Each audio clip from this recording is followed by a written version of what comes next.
Hey, everybody, welcome back to another episode of Restored to More. We are so excited to have Morgan Cutlip on the show, adding her wisdom and knowledge. I'll let Charity talk a little bit about her.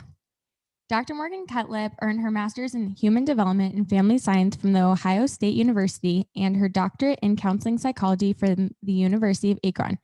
Dr. Morgan Cutlip continues to pursue her passion for helping others develop and maintain healthy relationships as she directs research and development at Love Thinks Incorporated. She has presented topics related to emerging adults and millennials, premarital predictors of marital success, and marital relationships in conference keynotes, including smart marriages, NARME, and women of purpose. She has appeared on the television show Marriage Uncensored. She has been happily married for 9 years and is the proud mother of 2 rambunctious preschoolers. Welcome, Dr. Morgan. Hi, I'm just realizing I've been married for 13 years now. I got to update my bio. That's hilarious. That's my bad. I'm sorry, guys. It's nice to be here with you. We're so excited to have you. And I'm sure then that's probably not preschoolers. No, now they're 7 and 5. So yeah, we're about out of preschool. I guess that's what happened with that's what happens with time, I guess. That's true. You just grow up.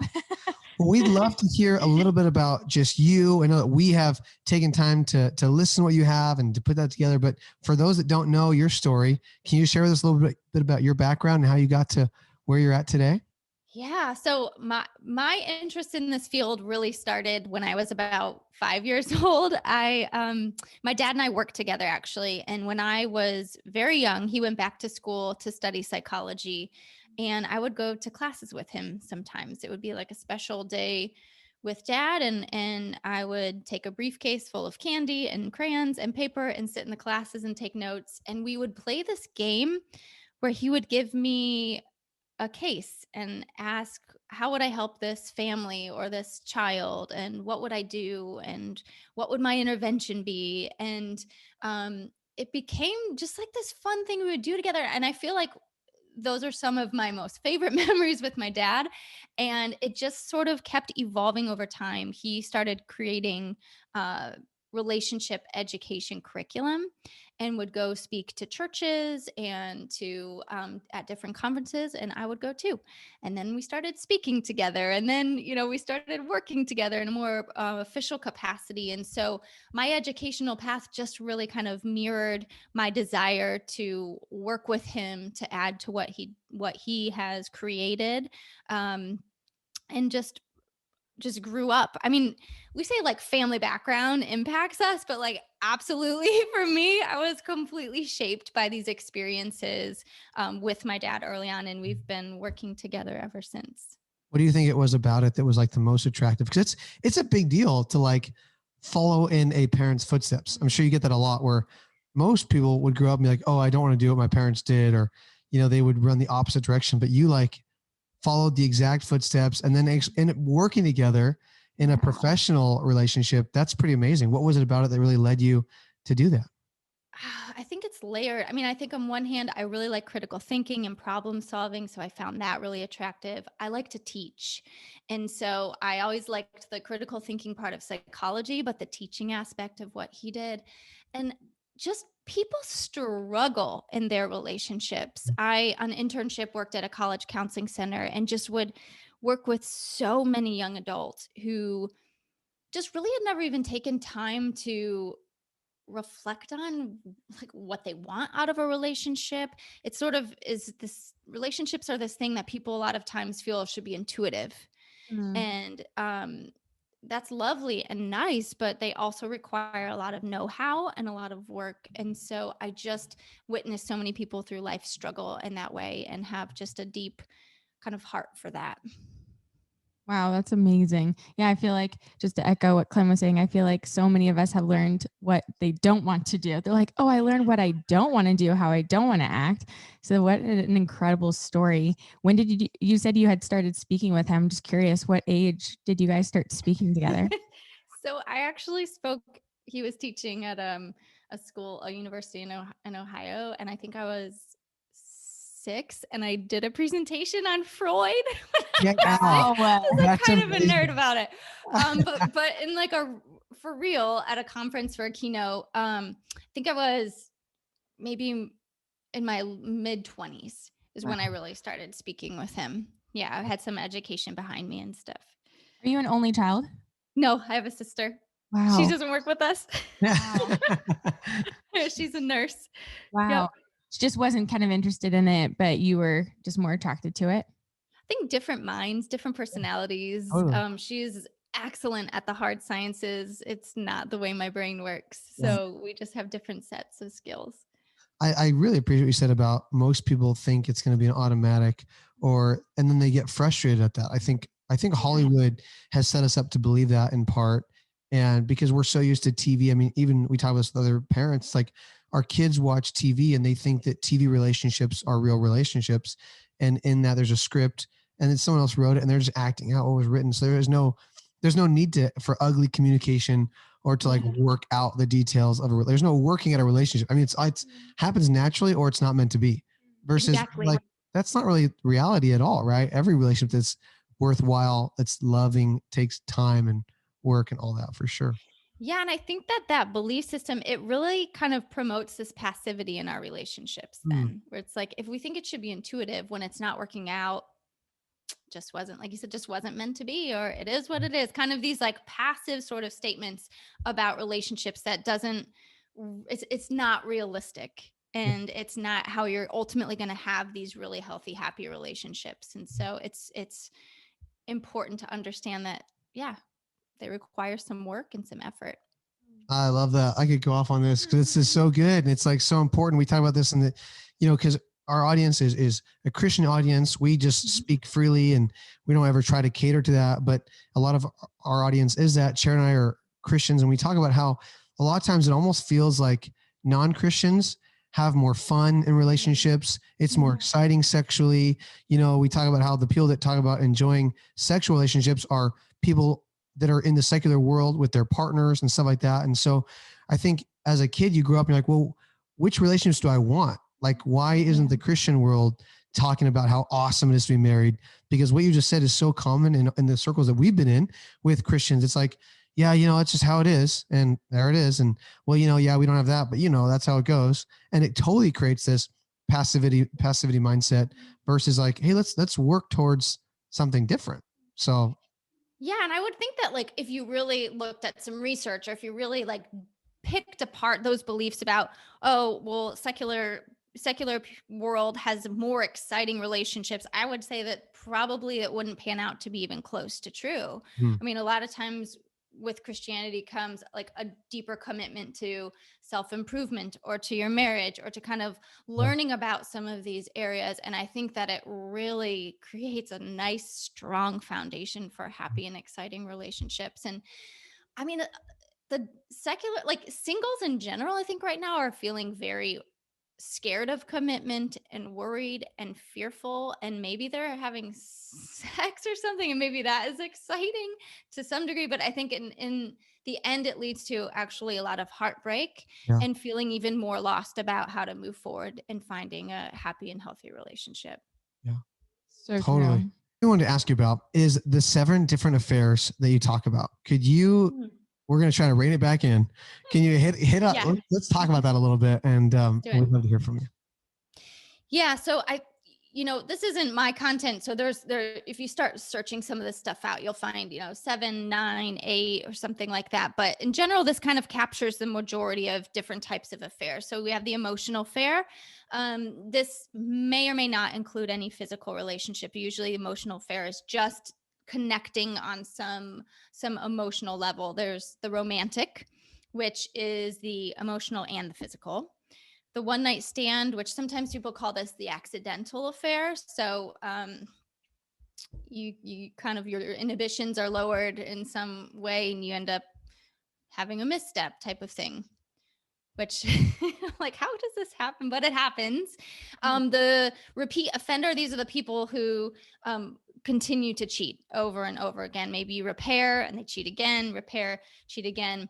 The looking for love repeat offender, this is somebody who is repeatedly will cheat. However, they're actually looking for more of an emotional connection. It's not as much about the physical relationship in this type of affair. You have the revenge affairs, which are really fueled out of anger, maybe feeling resentful, having lots of unmet needs in the relationship. There's the online affairs. You could even throw porn into this. And then also the last one is the accelerating the end. So this is when marriages or relationships are kind of falling apart. And it seems like they're kind of wrapping up anyway. And maybe the person's just not being assertive about ending the relationship, or they're dragging their feet and they use an affair as a way to bring it to an end quickly. I love that you just put them all like that, because I've heard of all of them. When I've heard you talk about the 7 different affairs, I was like, oh my gosh, I had never heard of anybody kind of putting them with those names. A lot of people are either it's like it's porn, it's they'll say it's porn, Emotional. it's emotional, one nighter, and then I feel like that's kind of like, But there's not a clear definition of what those look like. So that's great. You can do that. And I feel like a lot of people fall in to one of those. But there's not a lot of education, I think, around them either. And so they may not even understand why, they're looking for an emotional affair, had a one night stand, yet they're in this category. And I guess, if somebody who's listening right now is like, oh, wow, I didn't realize that I was maybe even looking for an emotional affair. Because I think a lot of times, even women, because we like to connect emotionally, right? And we're looking for our needs to be met through an emotional intimacy. And we can kind of start to like let our thoughts wander and start to fantasize. And so I guess my question to you is, what would you recommend to somebody who's maybe noticed that they've been doing that in their marriage? I think that, just the sort of stuff that goes on in our heads about kind of straying or emotionally kind of connecting with someone else and fantasizing about that should be used as information and a signal. So if you're starting to fantasize about connecting with some other person in your life, then this is a sign that you need to come to your partner and you need to talk about that. And it's suggesting that there's some sort of need that's going unmet in your relationship. And I think that, affairs just don't happen in bad, dysfunctional relationships. Sometimes there's sort of like the chipping away at the closeness and connection in the relationship that leads some sort of vulnerability in the relationship that then kind of pushes someone to that next phase of cheating or engaging in an emotional or online affair. So if you notice this, talk with your partner about what it is that you need that's not happening in your relationship and really work to strengthen that part. Yeah. So good. And what one we like to affirm is that, I guess my question would be, are there worse affairs than others? Or do all of them lead to betrayal with the wife or the husband? Is there aftermath of all of them? Because I think as guys, it's easy for us to go, okay, well, I did this, but I didn't do this. I didn't actually have sex with somebody, or I only had sex with her one time. Like, it wasn't like I didn't like leave you and have a double life. We always compare it to something else to try to justify the means and the ends, all that. Could you just talk a little bit to that? Yeah, I don't really think that any of them are better than the others. I think that at the end of the day, the person on the receiving end of this news, right, the person who's been betrayed is going to feel like they can't figure out which part of their life with you is true and what part of your life is a complete lie. And for a while, we'll feel that everything is a complete lie. And so whether it's an emotional affair or they find out that their partner has been watching porn secretly for years, which is why they haven't been having sex or something like that, it doesn't matter. It feels like a complete unraveling of the relationship and everything that they've known. And so it might be tempting to say, well, we just kissed, or we didn't sleep together or something like that. But at the end of the day, that betrayal piece is so powerful, and just completely in one fell swoop, kind of crushing the trust in the relationship. So it requires a lot of rebuilding. Yeah. Can you talk about creating healthy boundaries? And I think this ties into what we were just talking about, because I think there is preventative work. If your relationship hasn't gotten there, you can create healthy boundaries before something like this may happen. What those would look like and then also why it's important to create healthy boundaries after infidelity, how it's not really about control, it's more about safety in your relationship. Totally. So I think that every couple should have a conversation beforehand about what their boundaries are. Um, and it might not be, it doesn't necessarily have to be a sit down, let's talk about our boundaries, but it should be something that both couples would agree on or have talked about over the course of their like dating relationship or even as they're preparing for marriage.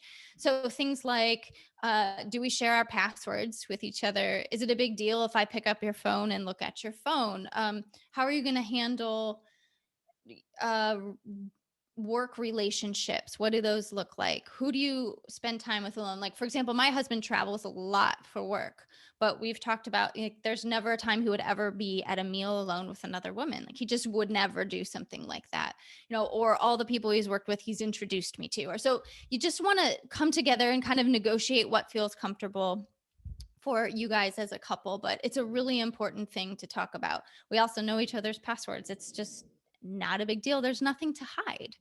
Right. And so negotiate that beforehand. And you're so right that it goes a long way in preventing um, like that sort of like slippery slope thing where it's like one sort of transgression kind of leads to the next. When you have these firm boundaries from the beginning, it can help your relationship a lot and kind of keeping that part of it safe. So after infidelity, I always say that it's going to require, if you're trying to repair and you're trying to rebuild trust, it's going to require renegotiation of boundaries and of roles and responsibilities. And so what I find when I work with couples is a lot of times the person who did the betraying gets a little bit irritated where they're like, can't we just kind of move past this? I said it was sorry. How long do we have to talk about this? Um, why do I always have to say where I am? And, but when you're rebuilding trust, there's a lot of that's required. And it doesn't necessarily mean it's the permanent state of your relationship, but for a while, you're going to probably have stricter boundaries. Some of your privacy is probably going to change. You're going to have to be more transparent about things. And so that's part of the rebuilding trust, because trust is something that you have to sort of live it out to rebuild it. You have to invest a little bit in the other person and then see how they care for that, see how they are consistent with that and how they come through.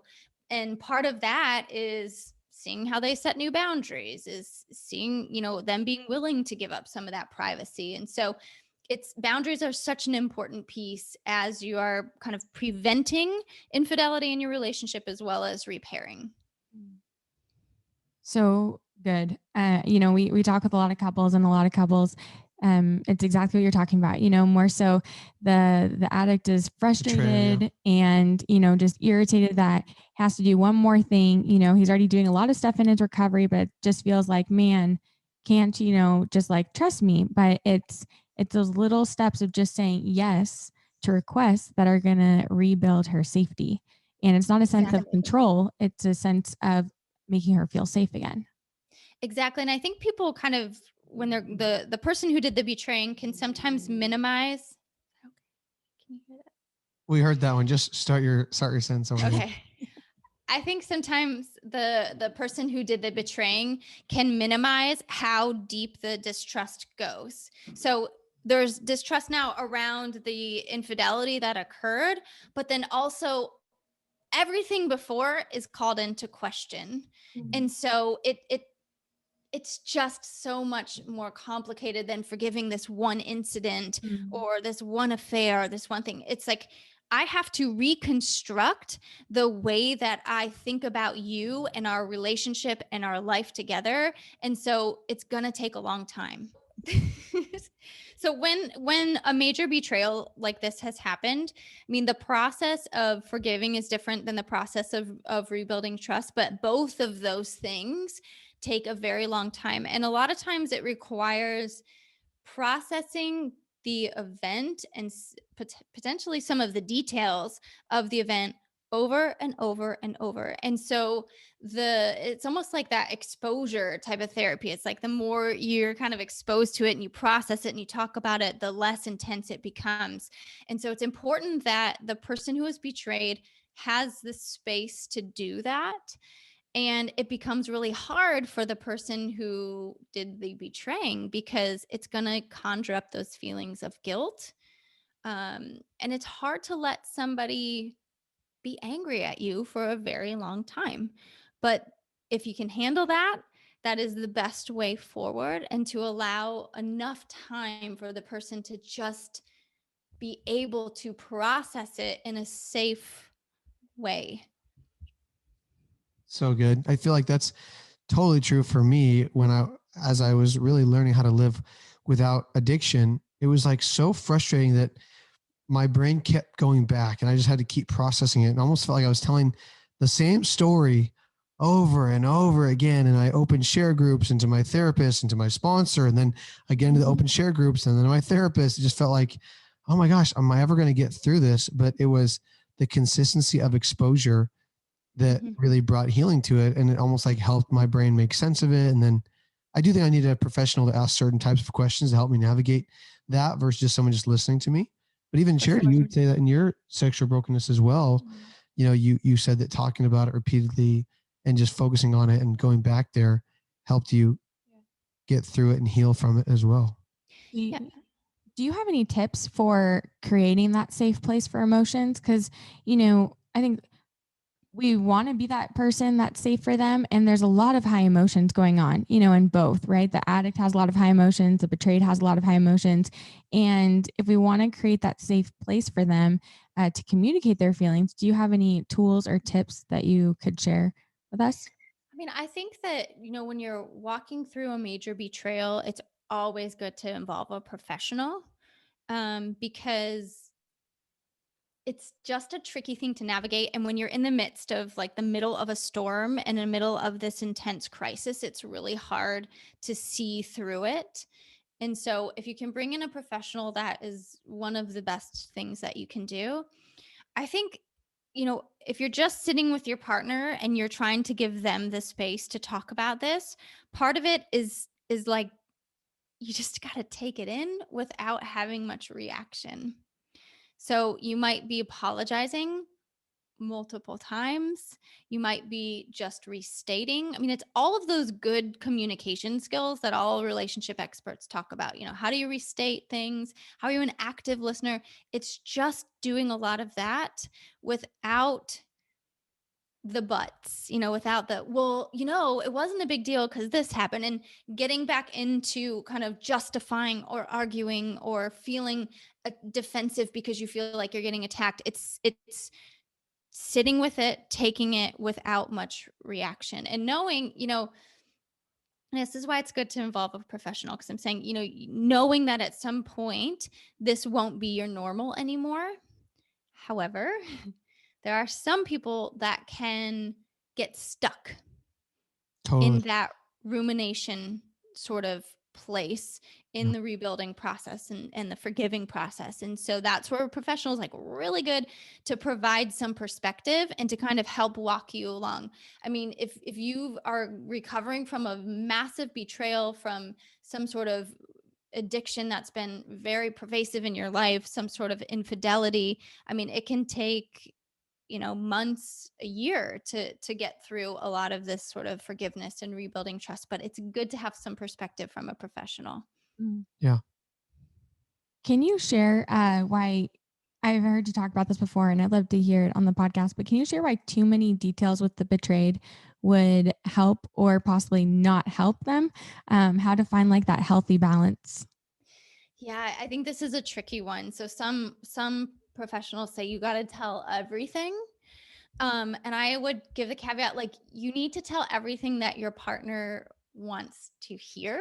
So if you're confessing to get it off your chest, that's not necessarily going to be helpful to rebuilding the relationship. If your partner is like, I need to know all of it because I don't want to find out, in a year from now when we're through this, one more detail that sends me back to, the starting point, then it's important that there's a willingness to be transparent. And I think that's the key part here is there needs to be a willingness to share all the details that your partner wants to hear.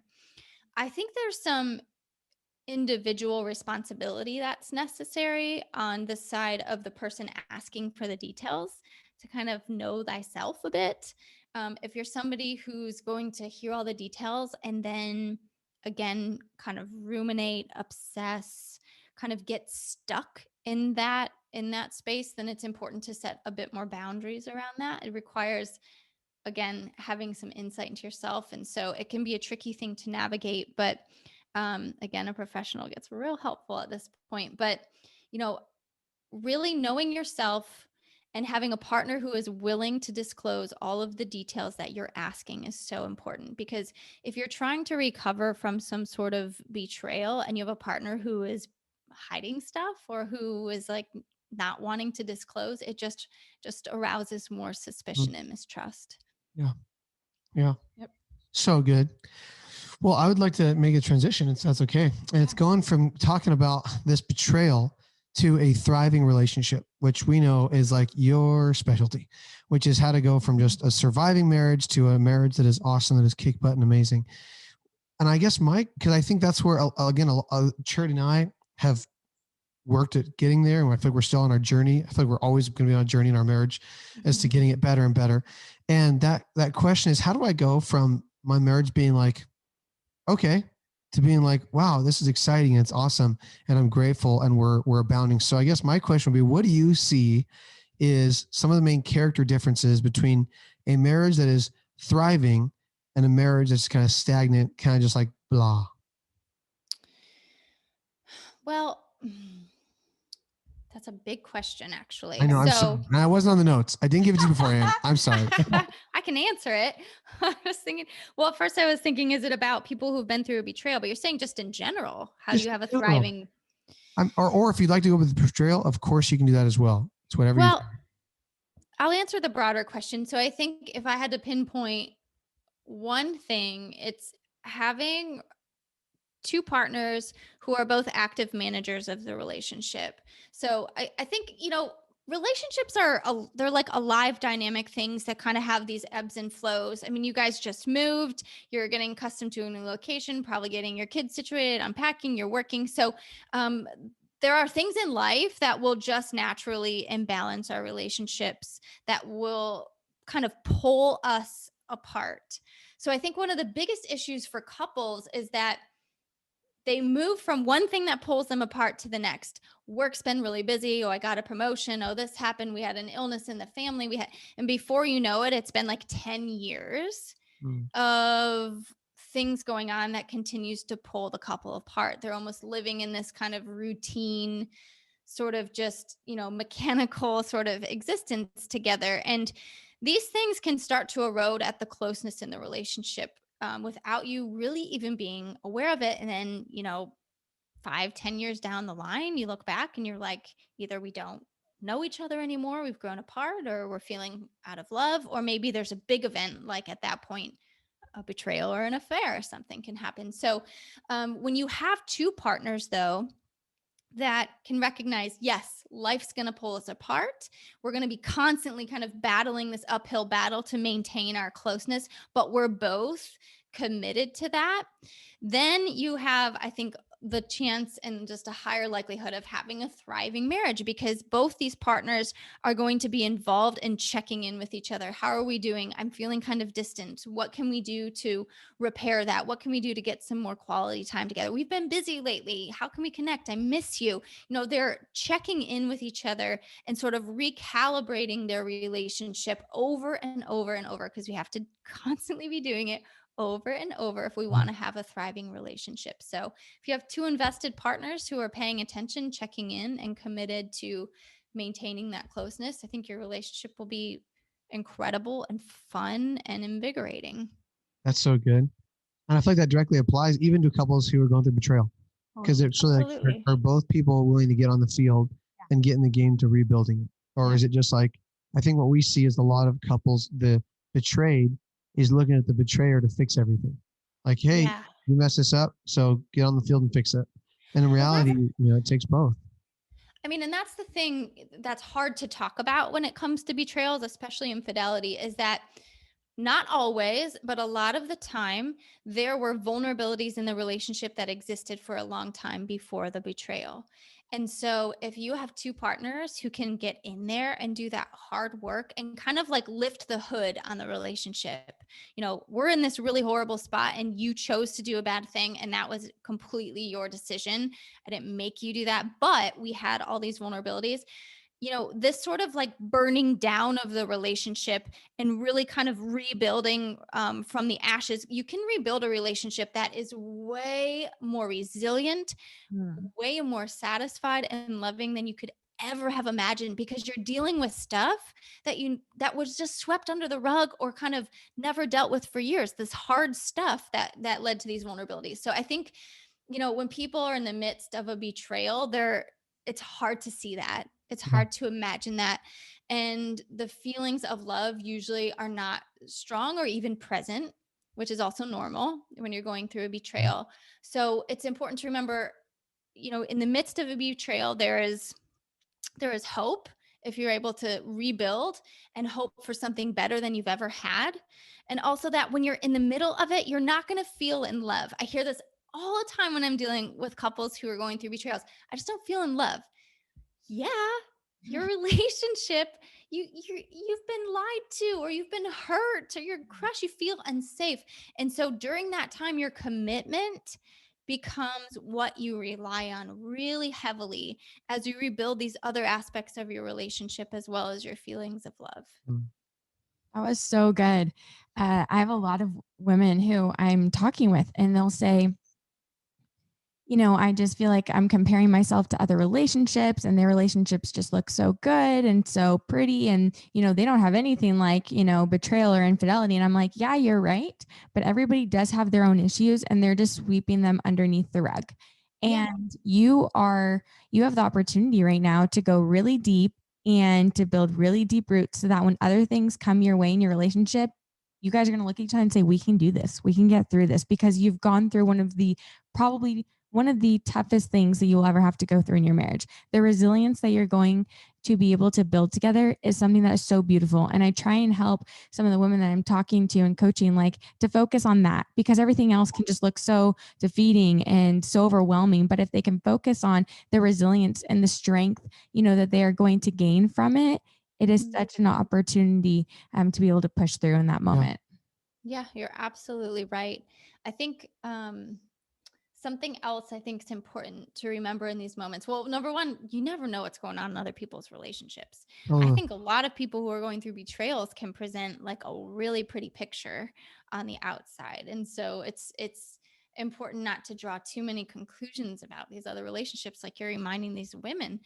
I think another thing that is so important is that when you are in like the crisis of something like this, whether it's a major betrayal or just your marriage is going through a really difficult time, there's just something that happens where we call it in the work that we do, the myth of the eternal present. So how it feels right now when you're in a crisis feels like that's how it's going to feel forever.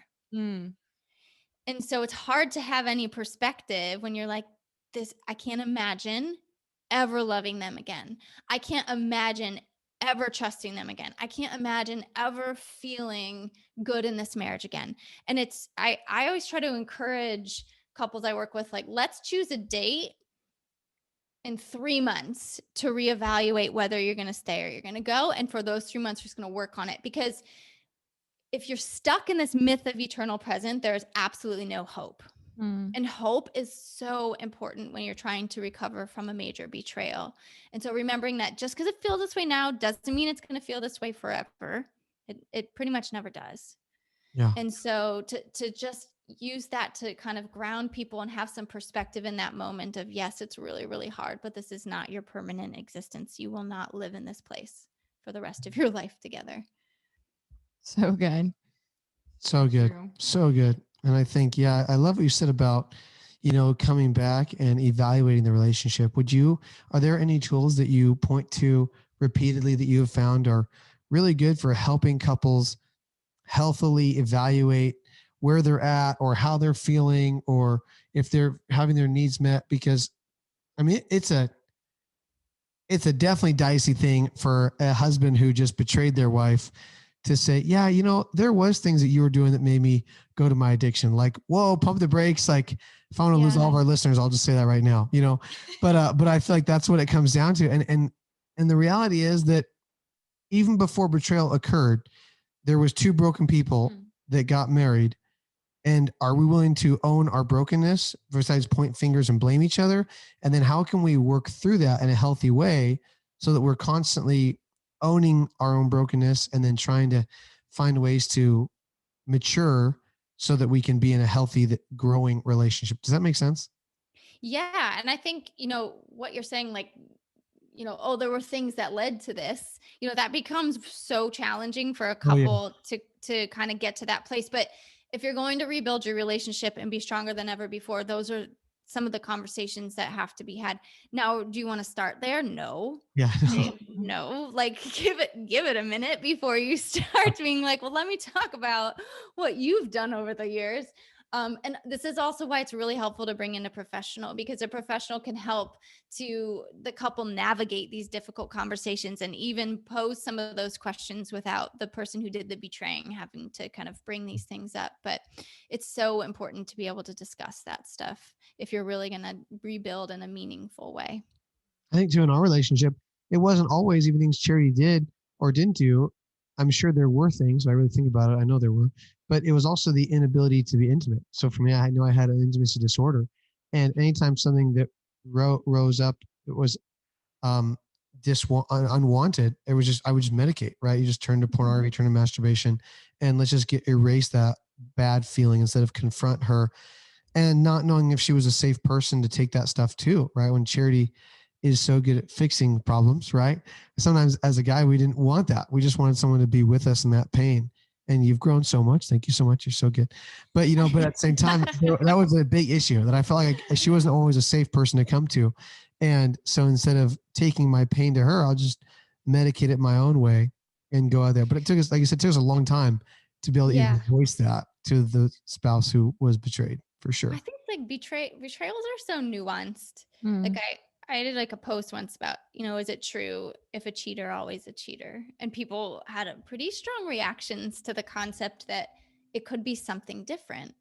And I think it's important to realize that, it's there are a lot of nuances that go behind why people do what they do. And you said, you come to your relationship two broken people. And that's the thing, is like we come in with our own histories, our own triggers, our own traumas and backgrounds. And so it's very nuanced, and it's important to be able to have a space where you can kind of peel back those layers so you can grow in meaningful ways. It's a crisis time. And so it's really difficult to, I just think it's hard to go through that alone. We have a marriage course, but we talk about rebuilding trust and the differences between that and forgiveness. And we're working actually right now and filming content for a membership site where we get into a workshop in there on betrayals and how you recover from betrayals. So I can recommend our stuff, but oh, please do. it's such a tricky time for couples. What I hear you saying is the most valuable thing during that season is walking with somebody else that intimately knows your story, that's willing to not throw in the towel when it gets hard, and is kind of willing to be with you because it's so personal and you're so fragile during that time that the most important you probably do is find somebody that's willing to walk with you during that season and point out the right things that you need specifically for your situation. Exactly. So you said it better than I said it. Yes, that's exactly it. I think too, we didn't touch on this, but I think it's just worth quickly mentioning is that um, for the person who went through the betrayal, a lot of times when they choose to stay and work on the relationship, they feel a lot of shame around that. And I think that's just, I think the majority of people actually do make an attempt to try to work on the relationship, but it's not something that's talked about very much. And so it's just more reason to have people in your corner who you trust and who you know can support you in your relationship and who have your best interests in mind and can help kind of process some of these just mixed and complicated emotions that are going to naturally be part of that process.